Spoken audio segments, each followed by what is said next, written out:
Inakusahan si Senadora Risa Hontiveros na nagbayad umano ng testigo para idiin si Pastor Apollo Kibuloy. Ang buwelta ng Senadora, handa siya maglabas sa mga screenshot at video para patunayan na hindi totoo ang paratang. Nasa frontline ng balitang yan, Bril Montalvo. Minsan po pumupunta din po doon si former President Rodrigo Duterte at former Mayor, Davao Mayor Sara Duterte. At pag umaalis na po sila doon sa Glory Mountain, dala na po nila yung mga bag. Na siya pong bag na nilalagyan po ng mga baril. Ito ang paglalahad ng dating miyembro ng Kingdom of Jesus Christ na si alias Rene sa pagdinig ng Senado noong isang taon kaugnay ng mga pang-aabuso sa KOJC.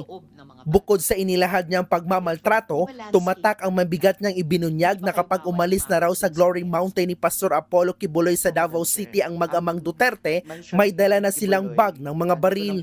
Pinaaalahanan pa noon ni Senator Risa Hontiveros si alias Rene na hindi siya maaaring magsinungaling dahil under oath siya, pero nanindigan si Rene sa kanyang isiniwalat.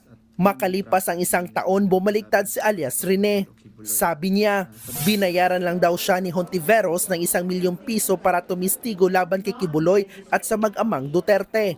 Sagot ng senadora, kasinungalingan niyan. Sangkaterba raw ang ebidensya ng kanyang opisina. Wala raw pamimilit sa mga ipresininta niyang testigo na magbigay ng pahayag.